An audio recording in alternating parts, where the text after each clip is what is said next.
honor of telling you a little bit about Erin. As Rob said before, she wanted this to be like a church service, so we are going against her wishes a little bit here, but it's fitting to honor her and remember her. Erin spent high school and college in the Atlanta area where she grew up, where she first fell in love with Chick-fil-A, and where she first got in contact with Jack. She met Jack in a way that feels very normal now, but was a little bit modern back then, through the internet. Jack's friend was going into Christian chat rooms and messing with Christians, and Jack decided to hop on his friend's profile because it sounded like a fun time. And he met Erin that day, and they decided to keep talking, and it ended up working out differently than either of them expected. This May would have been their 20th wedding anniversary.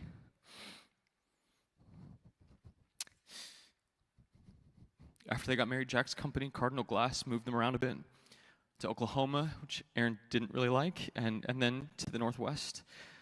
And while they were in the Pacific Northwest, they got connected with a church community that invited them in and loved them really well. That's where Jack became a Christian.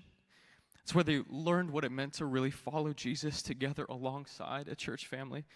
It's where they got to watch other families raise kids and learn what that meant, and then where they got to have their 3 beautiful girls, Emery, Laurel, and Adley.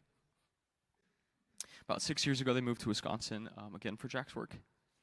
And after 4 years of them looking for a church community, they ended up at Doxa, where me and my family got to meet them. And we've been in connection group or our church small group together and grown as friends over the last 2.5 years. So many of you have known Erin longer, or you've been through significant ups and downs in life with the West family. So I just want to share a little bit about my friend Erin, who I've had the privilege of getting to know over the last couple of years. And again, I'm sure there are many amazing stories and memories in this room, so I'll only share a few. So let me tell you about my friend Erin. What was abundantly clear was that Erin loved Jesus. She loved her husband, Jack. She loved her girls, and she loved us in our church family.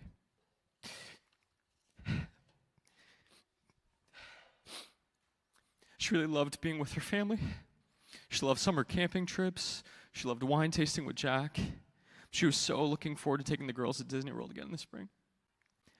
She thought and she prayed about how to love Jack and love the girls well. She wanted her daughters to grow up knowing Jesus and walking with him, and she was a great role model of that. She showed her Georgia roots whenever she would say, "Love y'all," and she said it often. Our connection group messages were full of "Hey y'all" and "Love y'all." But she was someone who, when she said it, when she said she loved you, she really meant it. She backed it up.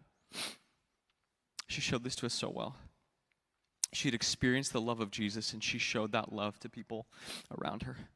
Again, our connection group got to experience it through hugs, through prayer, through so many moments of genuine love and concern. My family has gone through a medical issue with our baby over the last couple months, and Erin led the charge in caring for us. She organized the meal train. She dropped everything to babysit. I found out at a group recently that we weren't at that she was going to learn whatever medical stuff she needed to be able to watch our baby, and she was like telling everyone, "All right, guys, we're going to learn this. We're going to support them. We're going to keep rallying around them." That's just who she was. A couple of weeks ago, while we were still waiting, she sent me and my wife a Christmas song she'd been listening to by Phil Wickham called "Worth the Wait." And in the text, she said, "I've just felt led to share this with you." And so since it was on her mind, I want to share a couple of verses of that with you. This is how the song goes. He will heal all the broken, take back what the enemy has stolen. With a fire in his eyes and freedom in his name, oh Jesus, you were worth the wait. He will die so we don't have to. Then he'll rise to make a way through. Forgiven by his love and covered in his grace, oh Jesus, you were worth the wait. One thing that was really endearing about Erin was that she was really bad at hiding her emotions. You could say she was really good at showing her emotions. They were right there on her face. Shock, surprise, joy. Her and Jack complemented each other very well. But it was a genuine gift because she would show her empathy and her care. It was genuine. It wasn't faked. It wasn't a performance. She wasn't pretending. Erin was a historian of God's grace. She took stock of prayers that God had answered, and she would regularly remind us of those things. Through tears, she would talk about God's purposes in bringing the West family to Madison, even when it was hard. She was honest about struggles. fighting against a desire for comfort or control, but again and again she would bring those back to the feet of Jesus. She never pretended to be perfect, but she knew she could come to Jesus with whatever, and that was a gift that she shared with all of us. Erin was the sub-coordinator at Abundant Life. She'd been praying about her job for the last few years, and she felt like God was calling her there. She told us about how God had helped her wrestle with the need for control through last-minute sub-filling, which was not her favorite part. But she would tell us about sweet moments of getting to tell kids about Jesus whenever she got to fill in as a teacher, and that was precious to her.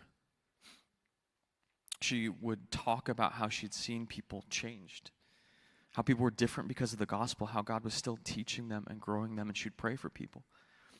We had a culture in our connection group of dropping everything and praying for people in different moments, and I loved it when someone would share something and Erin would go, "Can we just pray for them? Like, is that okay?" You know, as if we were ever going to say no. She would get that person in the middle and pray for them. And there were times we got to experience where she would be praying and she would just share a picture with somebody, a powerful reminder of the Father heart of God, who God is. As people getting to do life and do some ministry side by side with Jack and Erin, we often heard stories of people she loved and helped and served without her ever telling us about it, her ever needing to be recognized. And I know in the weeks to come we'll hear about people being served and prayed for and hugged when they needed it, offered mentorship and support. It's just who she was. There's so much we're all going to miss. Personally, I'm going to miss getting to drop my kids off at her when she served on Sunday, and the ways that she invited her daughters in to serve alongside her and train them up to be women that loved other people, serve other people. I'm going to miss her pulling glasses out of the cabinets in our connection group and saying, "You can tell we're family now."